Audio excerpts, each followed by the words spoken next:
It's sweet, it's seductive. Is it deadly? Tonight, the dangers of sugar. I think that sugar is a main contributing factor. Serious new warnings from serious people. The more I learn about it, the more it scares me. Also tonight, what the sugar industry has tried to hide. Strategies that I thought the tobacco companies made up back in the 50s, actually some of those the sugar people had done even before that.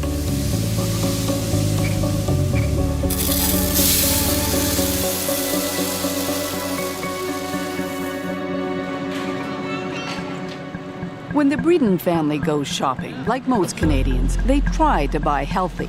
Let's go. But like most Canadians, they don't always succeed. They're busy. Meals have to be quick. And then there's keeping the kids happy. Is that the Lucky Charms or the mini wheats of chocolate? No, I want a Lucky ones. Okay, Lucky Charms? Okay. You want one that looks like half a moon? Or you want A lot of what they eat is processed. They assume it's nutritious, but they've never paid much attention to what's in the food they buy, have no idea how much sugar is hidden in it. All right, guys, so I want you to just kind of start by telling me a little bit about some of the groceries that you got today and where they Registered come from. dietitian Jacqueline Pritchard is about to help them figure it out. Have you guys ever taken a look at any of the nutrition labels or really paid The attention label to on this kind of what the Nesquik box cereal says? says there are 10 grams of sugar in 3/4 of a cup. But whoever eats just 3/4 of a cup? Just check the ingredients now. But how many of those would go into your bowl to make up your bowl of cereal? For me, I'd say probably like eight or nine. Okay. 11. That's a lot of cereal. And as Jonathan Breeden is about to find out, an awful lot of added sugar. So in your serving of cereal, of about 8 of these servings, Yeah. you're looking at about 20 teaspoons of sugar added Yeah, of that's- non-nutritional value. That's a lot. Yeah. So let's start at the beginning. What do we mean when we say sugar? Well, whether it's the white stuff that you bake with or the brown stuff that you sprinkle on your oatmeal, whether it's honey, molasses, syrup, maybe the high fructose corn syrup you've heard of, there's a lot of that in things like pop. Chemically, it's all pretty much the same thing, and we do consume a lot. On average, in this country, 26 teaspoons of sugar per person per day. That's 40 kilos a year, the equivalent of 20 bags. It's what sweetens the products and spikes the profits of some of the most powerful and familiar companies in the world. The food industry is one of the biggest manufacturers in North America, nearly $1 trillion in sales every year. And it couldn't do it without sugar. Sugar is one of the essential basic ingredients used in 99% of the processed foods out there. Former industry executive Bruce Bradley has worked for some of North America's biggest food companies. It's something that can drive a lot of taste in the products and a lot of appeal for consumers. So it's one of the basic building blocks. And make no mistake, the amount of sugar in our food is no accident. The food industry goes to great lengths to figure out what makes us crave a product, the exact combination of ingredients it calls the bliss point. You know, everybody asks, what is the bliss point? Dr. Howard Moskowitz.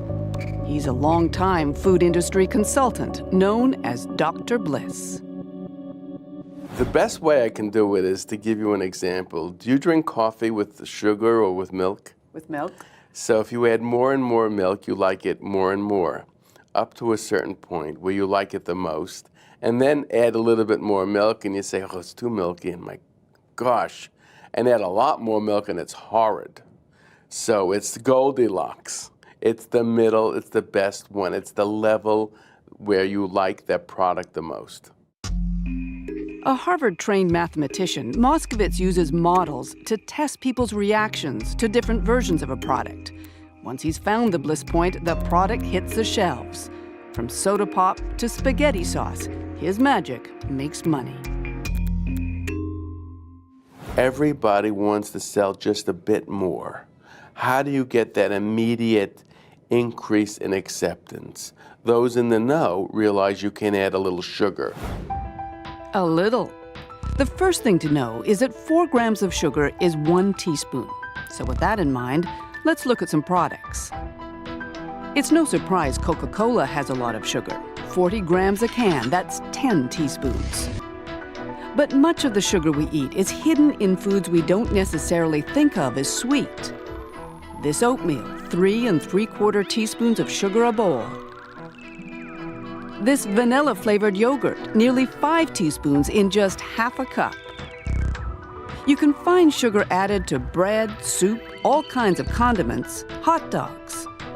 This chicken dinner, labeled healthy choice, has 5.5 teaspoons of sugar in every serving. Is this the result? There's no question, as our consumption of sugars has grown, so have our bodies. Canada doesn't keep good statistics, so we've used American ones. And those stats raise the troubling question, are we changing our evolutionary shape? Here's the line showing our sugar consumption for the last 50 years. Here's the number of people who've become overweight and obese. Now, look at this line. It's for cases of type 2 diabetes. And this one, diseases of the heart. Back in the 80s and 90s, we used to blame a lot of those problems on dietary fat. But then we started taking fat out of our foods. Did the incidence of disease go down? No. So that got a lot of doctors and nutritionists asking why.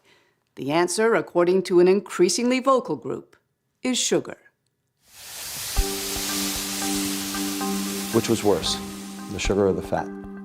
The sugar 1,000 times over. Robert Lustig, doctor, author, medical professor, and one of the leaders of the anti-sugar campaign.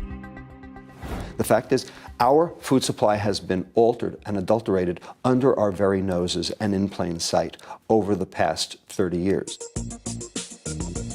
In addition to treating obese kids, Lustig is a YouTube sensation. His lecture on sugar has been seen by nearly 4 million people around the world, and he doesn't pull his punches. The fat's going down, the sugar's going up, and we're all getting sick. You use words. You use poison. You use toxic. Certainly I use those words, and I mean them. This is not hyperbole. This is the real deal. Everyone thinks that the bad effects of sugar are because sugar has empty calories. What I'm saying is, no, actually, there are lots of things that do have empty calories that are not necessarily poisons. Poisonous, he says, because of what too much sugar does in our body. So let's take a look at that. Sugar is made up of 2 molecules, one called glucose, here in blue, the other fructose, in red. When they separate in our gut, the glucose circulates throughout our body, feeding our muscles and our brain. But the fructose goes right to our liver, and it's in the liver where all kinds of problems begin. When you metabolize fructose in excess, your liver has no choice but to turn that energy into liver fat. And that liver fat then causes all of the downstream metabolic diseases. We'll tell you more about those diseases in a moment. But first, let's talk about your brain. Too much fructose, says Lustig, shuts down the part of your brain that tells you when you're full. It doesn't get registered by the brain as you're having eaten. So if you take a kid and prep him with a soft drink and then let him loose at the fast food restaurant, does he eat less or does he eat more? Turns out he eats more. I think there's a long way to go before the literature is sorted out. Phyllis Tanaka speaks for the biggest food companies in Canada. She doesn't buy Dr. Lustig's theories and doesn't think consumers should either. I think it's more important that we step back and look at how do we look for ways to educate and help consumers fit sugar into a healthy dietary pattern. But the industry sure doesn't make it easy. Look at this breakfast bar.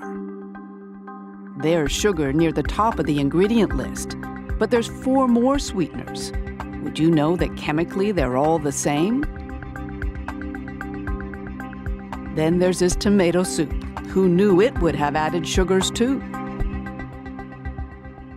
How is a consumer supposed to know that healthy old tomato soup has 3.5 teaspoons of sugar in a cup? Well, how did you figure it out? By the nutrition facts table. I figured that out because I've spent a lot of time recently learning about what a gram of sugar is and how to read these labels. Do you think most people know how to do that? In the last couple of years, we engaged with Health Canada on a campaign called the Nutrition Facts Education Campaign, in large part as a commitment to help Canadians understand how to go into the grocery store and make informed choices. But surely there is a way to warn people who might be interested in this that a cup of this soup brings you 3.5 teaspoons of sugar. To what end, though? Well, if they have decided that as part of their healthy diet they want to eat less sugar. Well, let me see. Then they would use this same label. The only information on the label is 14 grams of sugar in half a cup. Do you know what that means? You shouldn't have to be a dietitian to figure out how much added sugar you're eating, but it helps. Jacqueline Pritchard has added up all the sugar Jonathan eats in a week. It's pretty scary. This is your week's worth of sugar intake then. So this is equal to 245 teaspoons of sugar. That's a lot of sugar. When we come back, what all that excess sugar might be leading to.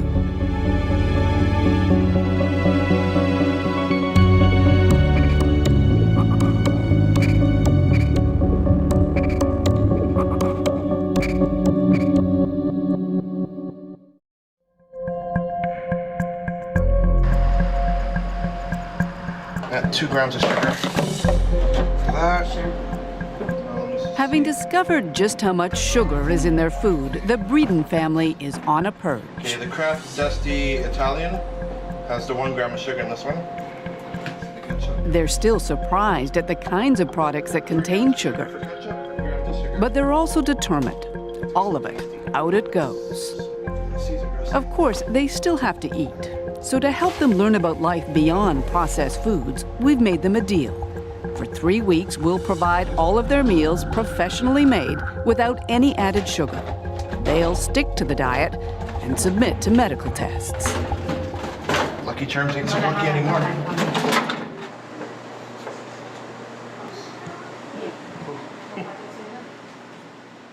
They're only in their mid-20s, but according to medical standards, both Jonathan and Anna are technically obese. 5-year-old Ruby is hovering on the edge. We started our experiment by having their blood tested and analyzed by obesity specialist Dr. Dan Flanders. The family, he says, is heading for trouble. Looking at these results, I would say that I'm very concerned. Quite frankly, if they don't make meaningful change to their lifestyle relatively soon, there's a higher chance that they're heading for a life of lousy quality of life and early death. Like most of us getting fatter and sicker, the Breedens might be forgiven their nutritional ignorance. But the food industry has known and discussed links between processed food and disease for decades.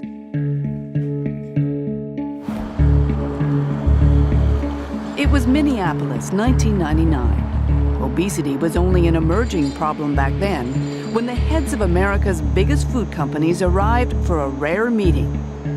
Among them, the heads of Kraft, Nabisco, Nestle, Coca-Cola, and General Mills. These are executives who normally are fighting each other for space on the grocery store. They don't get together very often, but in '99, they got together to talk about obesity. Reporter and author Michael Moss. He described the Minneapolis meeting in his best-selling book.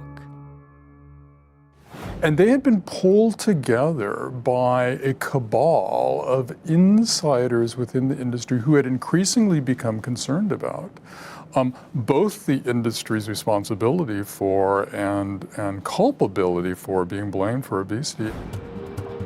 They gathered at the Pillsbury Company headquarters, 31st floor. The message they got was uncompromising. And it was delivered by two of their own, Michael Mudd, a top executive at Kraft, and Jim Hill, a leading nutrition researcher.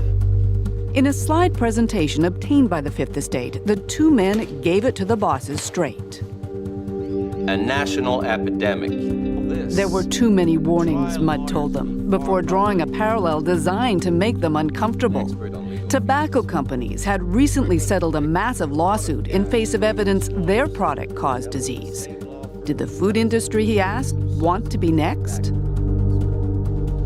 If anyone in the food industry ever doubted there was a slippery slope out there, I imagine they're beginning to experience a distinct sliding sensation right about now. Graphics drove home the point. Maps showing obesity rates rising and spreading across the country like a rash. What are the health implications of all this? Studies show that obese individuals are at a higher risk of developing chronic diseases such as diabetes, heart disease, hypertension, and cancer. Topping the list of contributing factors, the ubiquity of inexpensive, good-tasting, supersized, energy-dense foods. In other words, the very foods the CEOs were in charge of selling. The two men were hoping for money to study the link between food and obesity. Instead, they got a tongue lashing, starting with Stephen Sanger, the head of General Mills. He was rather furious at Mudd for bringing this to them and blaming them for this. And his defense was, look, we already offer consumers a choice. If they want low-fat this or low-sugar that, we have those products in the grocery store. We feel we're already being responsible both to consumers from a health perspective, but also to Wall Street. In other words, they didn't want to know. Now, it's one thing to silence troublesome voices in their own companies. Michael Mudd eventually left the food industry out of frustration. But the people who profit from sugar have proven themselves very adept at crushing dissenting voices everywhere, including in the halls of science.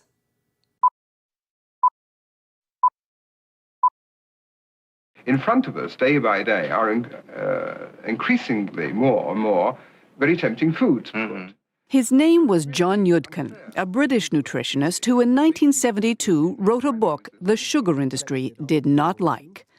Pure, white, and deadly was the culmination of decades of research, according to his son Michael, that led Yudkin to what were then controversial conclusions. He started to wonder late in the 1950s whether sugar might be a culprit in the increase in heart disease. More significant than fat, which was the prevailing opinion at the time. More significant than fat, certainly more significant than fat, but that sugar was also involved in a number of other undesirable conditions, particularly diabetes and obesity. That thesis soon put Yudkin in direct conflict with Big Sugar's biggest apologist, this man, American nutritionist Ancel Keys. Keys would later be exposed as having been funded by the industry, but not before he helped destroy John Yudkin's reputation. And as early as the 1950s, he had started producing publications suggesting that dietary fat was a problem. Award-winning science writer and author, Gary Taubes. Keys successfully managed to detain Yudkin with this smell of quackery. And from then on in, anyone else for the next 20, 30 years who did research on sugar was accused of being just like Yudkin.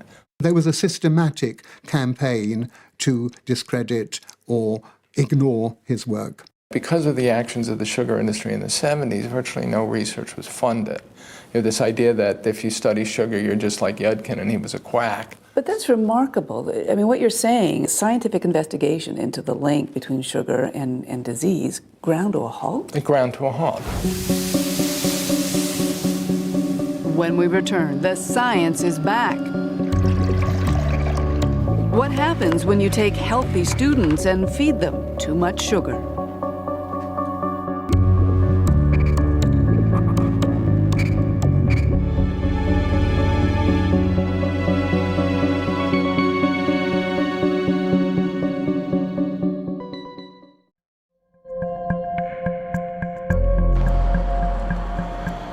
It's week 1 of the Fit the State Sugar Challenge. Just looking at recipes that actually help reduce the sugar in your diets. And the Breedens are getting a cooking lesson. Chef James Smith is teaching that real food, all the fruits and vegetables and grains of a healthy diet, can also be fast and delicious, without any added sugar at all. They use specific ingredients that will change up and lower the sugar and lower the processed foods in your diet. And that may prove a good thing, because after decades of silence, there's new scientific research linking sugar to all kinds of chronic disease.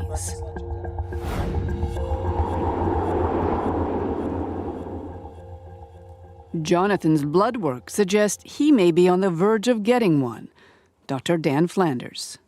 His results suggest that he's pre-diabetic, that his levels have been high, and that if we don't make some changes to his lifestyle soon, diabetes is coming.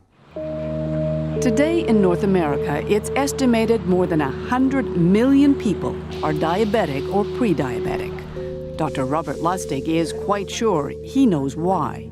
So I can actually categorically say to you that sugar is the proximate cause of diabetes worldwide. And we have hard and fast data to show that. His data come from his own study, done over a decade, comparing diabetes rates in 175 countries with people's diets. And we ask the question, when you adjust for all of the factors that we know are relevant, what about the food supply predicts diabetes rates worldwide? Answer, sugar, and only sugar. These studies are generally considered a very weak level of evidence. A lot of other things have happened at the same time. Toronto researcher Dr. John Sievenpiper. He argues Lustig's methodology is seriously flawed. Methodologists would tell you there's a lot of potential bias. And I could give you one example. Over the same time as sugar has gone up, so has bottled water. But there's no real biological plausibility in the link between bottled water and overweight and obesity. So it's not, I don't think, a sound finding. But we have to be careful in putting too much of the biological plausibility and wanting to believe patterns that we see. His point is it's hard to know what causes disease, and ethically you can't induce it to find out. But you can test for markers, warning signs that disease may be coming. And that's what they're doing here at the University of California at Davis.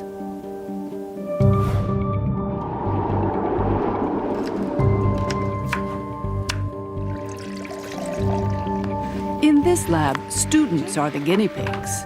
The scientists are feeding them sugar to figure out if it raises the markers for heart disease. That drink contained 25% of her daily calories as high fructose corn syrup. Oh, look at this. Every time they've run the test, says Dr. Kimber Stanhope, the results have been the same. We saw increases in visceral adiposity.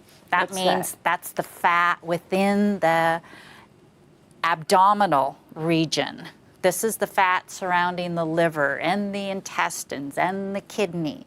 This is the fat that is associated with increased risk for diabetes and cardiovascular disease. The Breedens know that fat. Anna and Jonathan have already been diagnosed as having fatty livers, which puts them at risk for raised insulin and triglyceride levels. That's the fat in our blood. When Dr. Stanhope tested the blood of her college guinea pigs, healthy kids with healthy livers, she was shocked by how quickly they saw problems. We definitely, in 2 weeks, see increases in the risk factors for cardiovascular disease in the blood. Just in 2 weeks? In 2 weeks. But those kinds of studies don't impress everyone. After surveying a number of studies, including Dr. Stanhope's, that look at sugar and heart disease, John Siebenpiper sees no reason for alarm. And what we find when we look at those trials very carefully is that as long as you match for calories, fructose does not behave differently than does any other form of carbohydrate, namely starches, refined starches, and glucose. Now, that's not to say that they're benign, because I don't think we should be having a lot of refined starch or glucose, but it's not behaving any differently. Stanhope can't speak to the other studies, but she says she tested for all kinds of things, and it was only the fructose that caused the problems. If I had results as strong with regard to a food additive, a brand new food additive, and then I started producing these results, that additive would get pulled pretty quickly. That's how strong these results are? I think they are. In the world of cancer research, Lewis Cantley is a rock star. 5 years ago, the Cornell University professor was chosen to head a scientific dream team, a group of America's top cancer specialists brought together to supercharge the search for a cure. His findings may not be embraced by everyone, but in the cancer world, when Cantley talks, people listen. Let me ask then, do you believe that sugar consumption causes cancer? Yes, I think that eating too much sugar can definitely increase the probability of cancer and also make the outcome of people who already have cancer worse. So how? Well, let's review what sugar's made of. 1 molecule glucose and 1 fructose. We know that when there's too much fructose in the liver, it sets off a chain reaction. The pancreas produces more insulin. What Cantley now believes is that excess insulin changes cancer tumors, telling them to gobble up the glucose. What we're now learning is that some of the cancers, particularly those cancers that correlate with obesity and diabetes, often have insulin receptor on the cancer cell. The tumor, by expressing the insulin receptor, tricks the glucose into going into the tumor rather than the muscle and fat. And as a consequence, the tumor can use that glucose as a fuel to grow. So if sugar can fuel existing tumors and make them grow, can it also cause tumors to form in the first place? The science on that isn't as clear yet, but Cantley's taking no chances.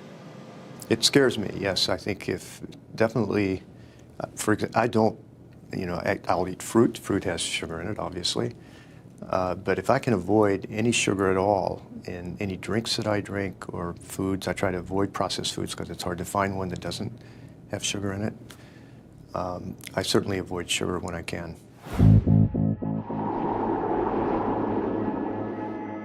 One of the criticisms of the anti-sugar scientists is that too much of their evidence comes from animals, not humans.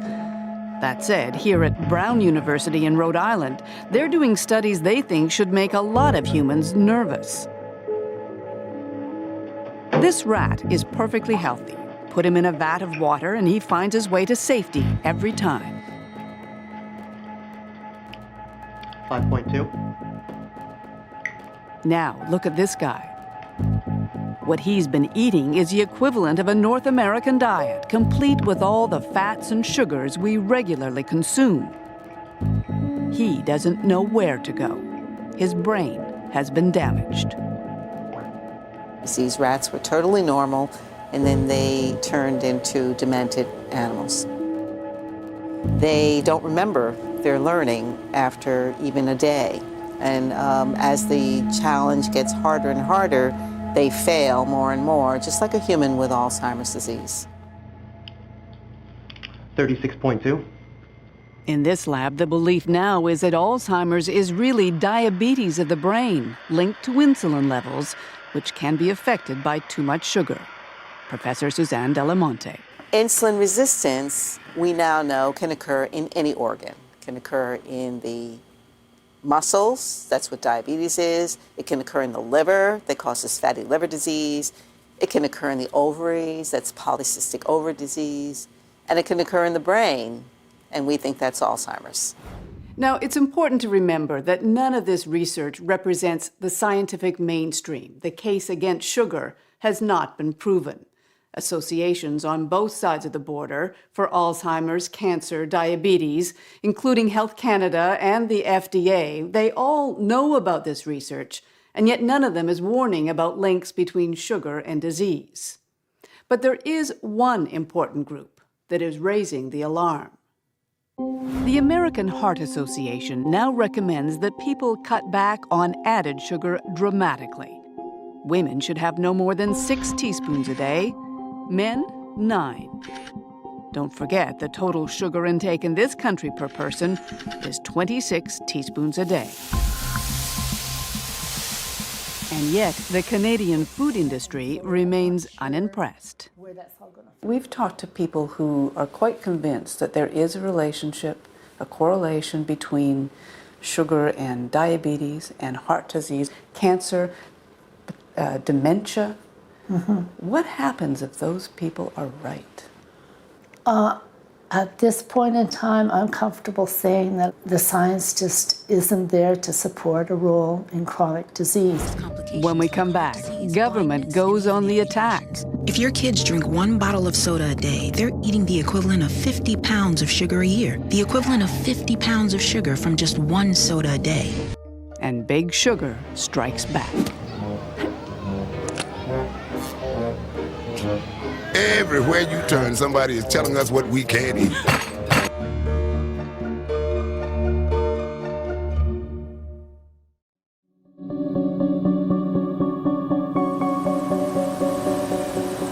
Worldwide, there are few industries more powerful than the processed food industry, or the sugar industry that feeds it. And yet, for all their power, we know remarkably little about how they work. Kristen Cousins is determined to change that. As a community care dentist in Colorado, she'd always been interested in sugar. But it wasn't until she unearthed a stash of documents from a sugar company that had gone out of business that she got a peek into a very secretive world.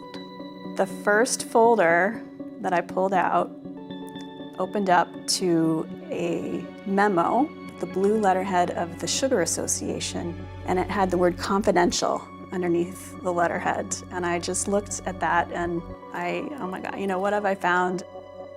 What she'd found was a directive from the 70s, a memo to industry executives about a newly published scientific white paper, a paper that concluded sugar was not only safe, but important. It was clear after reading further that the Sugar Association had funded this white paper called Sugar in the Diet of Man, and they were trying to make it appear that it was an independent study.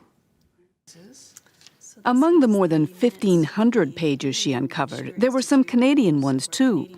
An account of a sugar industry meeting in the 70s in Montreal that included frank talk about heart disease. The greatest threat to sugar consumption is in the field of nutrition, it says, more particularly in view of comments that have been recently made on the influence of sugar in atherosclerosis. So they were worried. They were worried as far back as 1971. What does that say to you? They've known for a long time. So I took this paper and crossed out where it said tobacco and put in sugar and looked to see if I could find similar tactics that the sugar industry was using. Today, Cousins is pursuing her research at the University of California in San Francisco. And she's doing it under the tutelage of someone to whom it all sounds familiar. The amazing thing I learned from her was that strategies that I thought the tobacco companies made up back in the 50s, actually some of those the sugar people had done even before that. Well, now we have 83 million pages of industry documents that's on the internet. We don't bother. Stan Glantz is famous in litigation circles as a man who first publicized secret tobacco industry documents that prove cigarette companies knew their product was dangerous. In the new sugar documents, he sees lots of parallels. Well, one parallel is just trying to undermine science. Another one is working to try to attack and intimidate scientists and others who are coming up with results that these big corporate interests don't like. Another one is trying to subvert sensible regulation. The sugar industry has decades of practice in that. In 2003, the World Health Organization in Geneva was looking at a resolution recommending people reduce their sugar intake to just 10% of what they eat. It had broad appeal among health experts, but then the industry weighed in. The sugar industry went to their friends in the U.S. Congress, and they got these very influential congressmen to write letters and say that this is simply unacceptable, and in fact, that the U.S. would, pull its funding for the World Health Organization if this report continued. 5 months later, the recommendation quietly disappeared. Having seen the movie before, Stan Glantz says we can't afford to let it happen again. We wouldn't have a tobacco epidemic if there wasn't a tobacco industry. We wouldn't have an obesity epidemic if there wasn't an industry that was making a lot of money selling sugar and fat and salt and things like that. And to me, the bottom line is that one of the key disease vectors for non-communicable diseases is big corporations. And I think we're going to have to get these big corporations under control. It has become a bit of a moral issue. When you see how far we've come. Bruce Bradley, who used to help run a number of those corporations, agrees. This isn't a blip. This isn't a minor, we just need a minor course correction. We're on a completely wrong trajectory with our health. What's the answer then? I think the honest answer is that we need government to step in and to become an advocate for consumers. But sugary drinks are a big reason for But look what's happened when governments have tried. Earlier this year, New York City passed a law banning supersized sugary drinks. If your kids drink 1 bottle of soda a day, they're eating the equivalent of 50 pounds of sugar a year. The equivalent of 50 pounds of sugar from just 1 soda a day. Industry's response? To ridicule Mayor Michael Bloomberg as an overbearing nanny. The law was later overturned by the courts.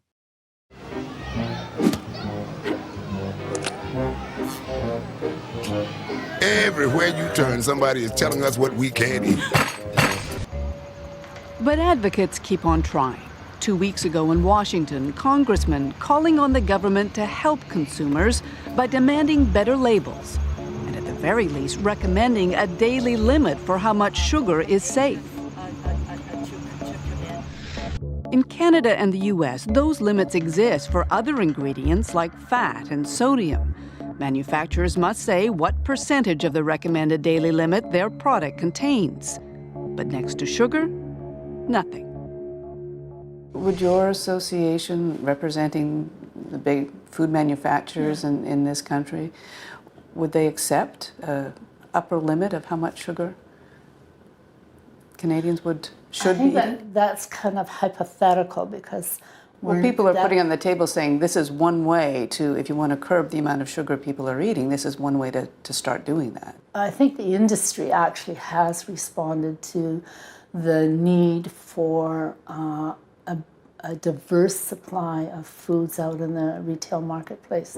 Across our portfolio of more than 650 beverages, we now offer over 180 low and no-calorie choices. And most of our Today, even Coca-Cola, the world's largest sugar user, knows it can't ignore the health debate anymore.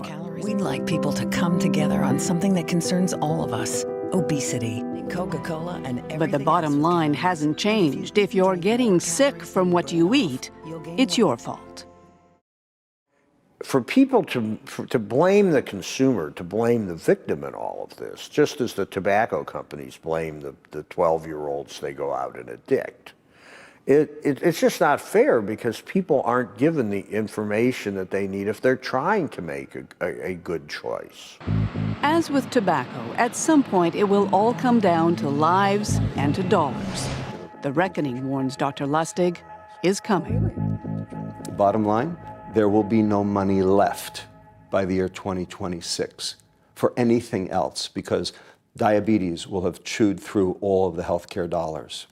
There will be no health care in 13 years here in America if we do nothing. And I'm sure Canada is right behind. For 3 weeks, the Bredens have been eating the food we've supplied. How much steak do you want, Anna? They're still eating the kinds of food they like, as much as they like. The only difference, none of it's processed and none has added sugar. Okay, well, then eat some of mine because it's not too hot. So, has it made a difference? The moment of truth. In 3 weeks, Jonathan lost 1.5 inches around his waist, 8.5 pounds. Yeah. Anna's weight is down too, and her waist, where all that dangerous fat can accumulate, is down by 5 inches. Hello. And what effect did all that have on their blood work? I'm Dr. Flanders. Nice to meet you. Metabolism. Okay, so Jonathan, I'm glad to say that there's some real signs of things improving. If we have a look at your cholesterol level, it's actually gone down by 10%, which is fabulous. Your triglycerides have gone down by 20%. Okay, so Anna... Her results are equally good. And while our 3-week experiment is far from scientific proof of anything, Dr. Flanders is pleased. Could improve your health in the long run. So this is some evidence that the changes that you've made to your eating are helping to make your body happier, healthier. This is fantastic news. This is really great. Well, when we first started the project, I thought the change would be like really little, that I wouldn't see anything. But to see how dramatically it's changed means to me that like it's really good. It was a big change. At first it was hell, but good results. I'm happy.